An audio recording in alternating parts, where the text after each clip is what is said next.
Bonjour, nous sommes le vendredi 10 janvier 2025 et le sujet est les mesures de température qui ont été réalisées en 2024 et concluent que l'année 2024 a été la plus chaude jamais enregistrée. Bon, les mesures météorologiques datent d'environ 130-150 ans pour les plus anciennes et donc c'est la première fois qu'au niveau global on dépasse les 1,5 degrés Celsius depuis le niveau pré-industriel. Bon, après, il y a des fluctuations. Est-ce que l'homme est totalement responsable de ce qui se passe? Bon, il détruit son environnement en partie à cause de la pollution, et donc évidemment la pollution, il faut la réduire. Mais de là à utiliser des termes sauvons la planète, sauvons le climat, c'est ridicule. Ils se prennent pour des super-héros style Superman.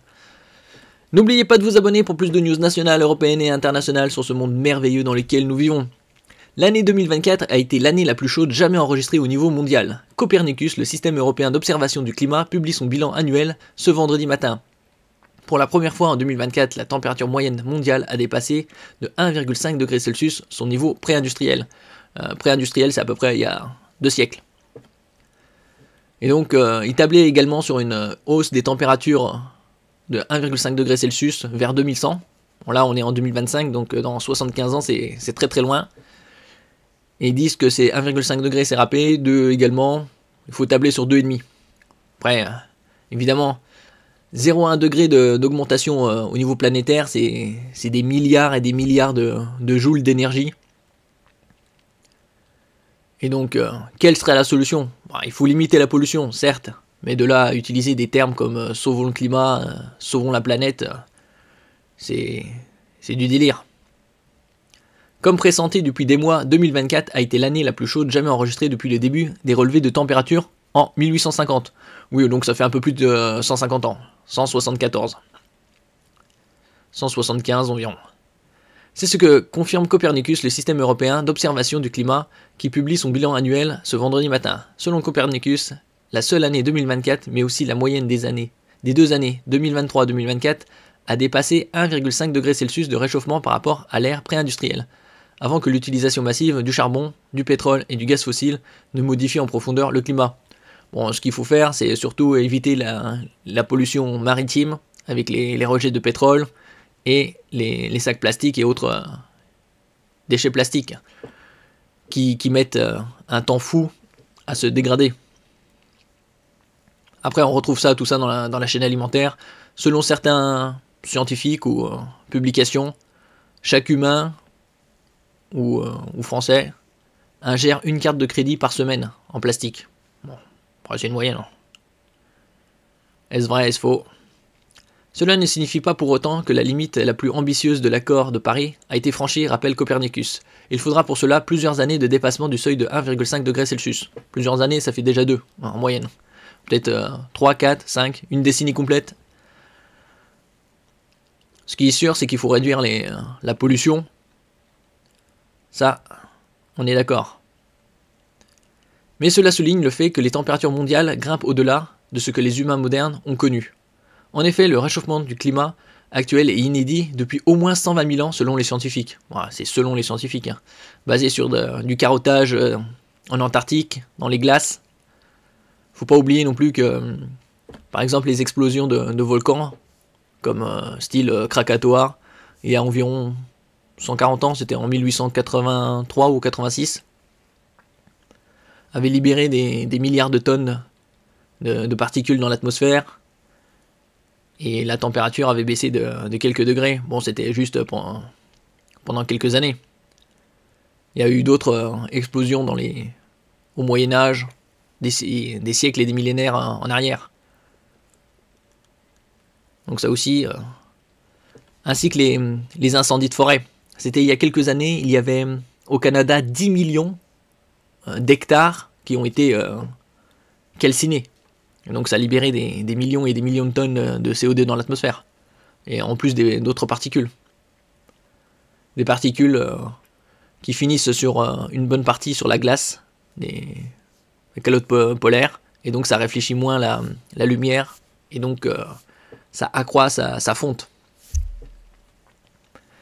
Derrière ces chiffres se cache déjà une série de catastrophes exacerbées par le changement climatique. 1300 morts en juin lors de chaleurs extrêmes pendant le pèlerinage de la Mecque. Ouais, bon, enfin, ça c'était un événement exceptionnel aussi. Inondations historiques dans la région de Valence en Espagne, et aujourd'hui les incendies de Los Angeles, les plus dévastateurs de l'histoire de Californie, selon les mots du président Joe Biden. Bon, est-ce que Joe Biden sait en quelle année nous sommes? C'est pas certain. Contenir le réchauffement à 1,5 degré Celsius plutôt que 2 degrés Celsius, la limite haute de l'accord de Paris, permettrait de limiter significativement ses conséquences les plus catastrophiques selon le GIEC, les experts du climat mandatés par l'ONU. Oui, bon, si c'était si catastrophique, quoique évidemment l'intérêt à court terme, instantané, financier, d'une micro-minorité mondiale est plus important. Mais de toute façon, ces gens-là, comme ils ont tellement de ressources financières, ils peuvent se mettre à l'abri sur des îles style Hawaï ou Nouvelle-Zélande. Réchauffement record aussi des océans. Les océans qui absorbent 90% de l'excès de chaleur provoqué par l'humanité ont aussi poursuivi leur surchauffe. D'un autre côté, les océans, c'est quelque chose comme 70-72% de la surface de la planète. Donc c'est évident que c'est eux qui vont capter la majorité de la chaleur. La moyenne annuelle de leur température de surface, hors zone polaire, a atteint en 2024 le niveau inédit de 20,87 degrés Celsius, battant le record de 2023.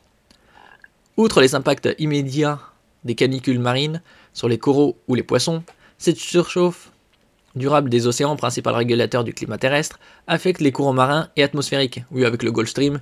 Bon, après, si la fonte glaciaire des pôles Groenland et pôle Nord s'accélère, le niveau de salinité sera plus bas, et c'est qui réduira, ralentira ou stoppera les courants marins, style Gulf Stream, qui rapporte la chaleur des tropiques, et donc on aura une ère glaciaire en Europe. Des mers plus chaudes libèrent aussi davantage de vapeur d'eau dans l'atmosphère, fournissant de l'énergie supplémentaire aux typhons, ouragans ou tempêtes. Copernicus signale aussi, ainsi, que le niveau de la vapeur d'eau dans l'atmosphère a atteint un niveau record en 2024, s'établissant environ 5% au-dessus de la moyenne 1991-2020. Après, c'est des micro-périodes, même si c'est 3 décennies. Certes, pour l'humain c'est beaucoup, mais au niveau de la planète s'auto-régulera. Elle trouvera toujours un moyen de stabiliser tout ça. Après, c'est aux humains de savoir dans quel monde ils veulent vivre. On va pas non plus empêcher les saisons de sécheresse, El Niño, El Niña. On peut évidemment réduire les émissions de gaz toxiques. Il n'y a pas que le CO2. De toute façon, la nature absorbe une partie.